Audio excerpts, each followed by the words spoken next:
I I was born in Miami with 1 week to live, and ever since then, my mum and dad have cared for me. My mum and dad care for me still. Alex cares for me during the day, and my mum and dad care for me in the evening and weekends. So, you know, caring for me isn't a problem. I used to get hung up about being fed in public, but people are lucky to see me being fed, man. That's the way you've got to see it, because you wouldn't go out otherwise, you know. And I've always had the outlook of every day I thank God that I'm alive, and I would not ever swap my body or situation for anything else, because I'm so grateful for what I've been given. And I'm not religious. Like, can you describe your disease, sort of like, and what it? Yeah, my disability is called arthrogryposis, and that basically means that I just can't move my arms or legs. I can't feed myself. I can't walk. But that's it. I'll, fingers crossed, live a happy, normal life.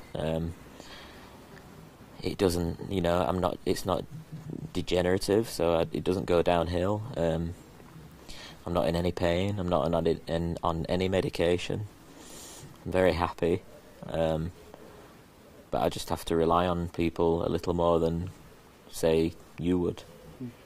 You just mentioned Alex as well, but she hasn't been with you for very long. Mm-hmm. It's like, how did you find her? And like, you guys are so close already. Yeah, Alex is. When you're looking for a person to care for you, it takes a while.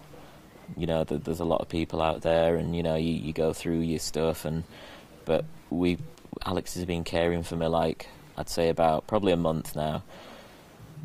We just click. She hasn't got a problem with taking me to the loo, feeding me in public. There's just absolutely no problem, and for me that's incredible, because it allows me to feel normal then. Because if someone's caring for you, that is kind of like, you're going to feel even more self-conscious about yourself. So yeah, we just click, and it allows me to get on with what I do in the day, and get on with my life.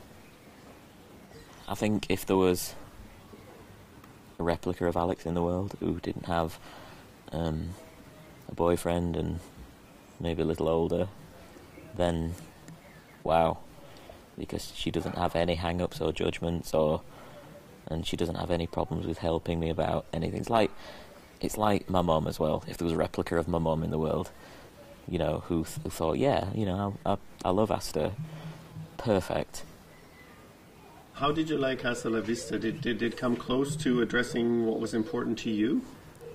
Yeah, Hasta La Vista came really close, because it not only tells the story of 3 guys who have disabilities who want to go on a trip together independently without the parents, but it also tells a story of how 3 guys can also do things that normal able-bodied guys would be able to as well. So yeah, it was the first time I saw it. It was just incredible. I was blown away, and this is the message that I want to put out there, and I think it really hits it. How did you find out about this brothel in Spain? Like, why Spain is actually more the question. Is there no place in England? Or? I was on holiday with my mum and dad, and we went to an Irish bar, and the landlord just came up to me and said, "Do you know about this great nightclub down the road?" I was like, "Ooh, no, we can go have a dance." And he was like, "No, it's a nightclub for, where you can, it's a brothel." So anyway, me and mum and dad and my aunt and uncle piled into the car, and we headed to this brothel, and it was like a scene out of Baghdad Cafe, smoke and steam coming and neons from this place, and it's amazing, absolutely amazing, and they cater for people with disabilities as well. When you go into a place like that, me personally, I've never had so much experience, so much attention off women as I had done then, and for for me, it's a really uplifting thing because it's not something I'm used to, and it's not even coming from a perverted place. It's coming from a place of, I really want that intimacy with another human being, and it's about human contact. Was the visit not also sort of kind of maybe just to prove that everything was in working order? Yeah, it was. Yeah, I was happy that everything was in working order. I kind of knew because you got the signs, but to be able to please a woman is incredible, and yeah, it paid off for me in the end. Result.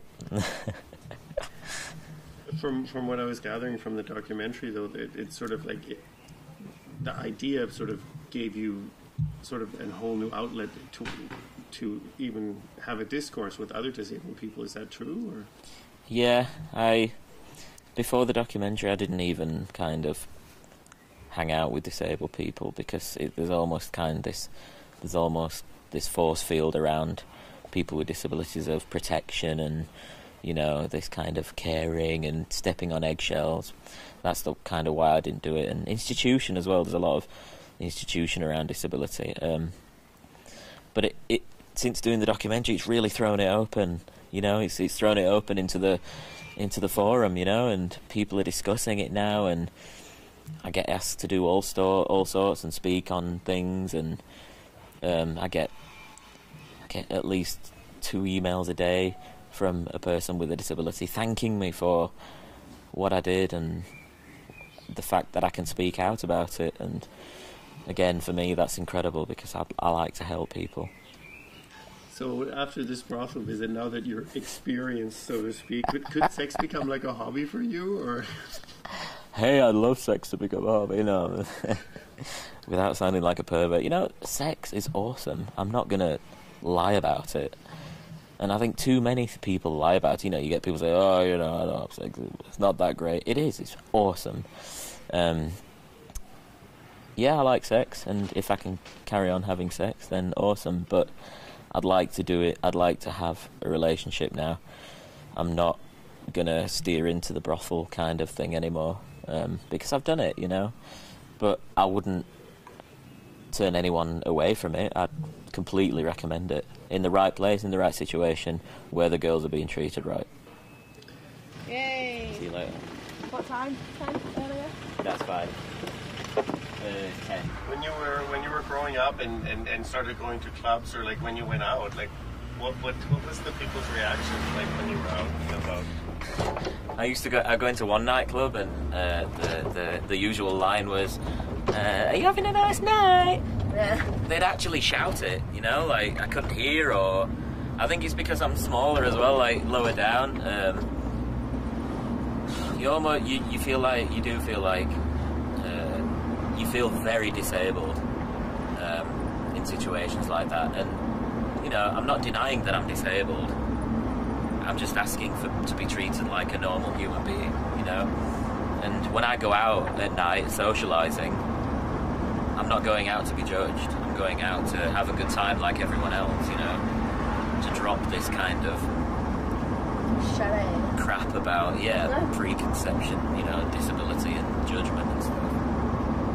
It seems that people sometimes feel that people with certain disabilities, that you're not supposed to have sexual longings. Like, why do you think that is? I'll tell you why it is. People automatically presume that a person with disability either can't have sex or can't have kids because that's what they're being told or that's what they're being brought up with. And I think that's the main problem, and I think that's why I have such a problem in establishing a relationship, because we're living in a society now where, and quite rightly so, the lady likes to be looked after. Someone once told me that you're never going to get an able-bodied girlfriend because they like to be held, and they like to do things like holding hands, and they like you to put their arm around you, because when you go to hug someone, you just do it automatically. But I have to actually literally say, hey, give me a hug. So the ball game completely changes, and I definitely think that's why, you know. But I am perfectly capable of holding down a relationship. I'm perfectly capable of giving the same love back. It's not all about this preconception of you know, you must hold me all the time. You can give love in different ways. There are, you know, so yeah, it's difficult, and people's preconceptions are difficult, but I'm hoping that, you know, one day that if I wait long enough, and I've stopped looking for it now as well. I've kind of given up. So fingers crossed.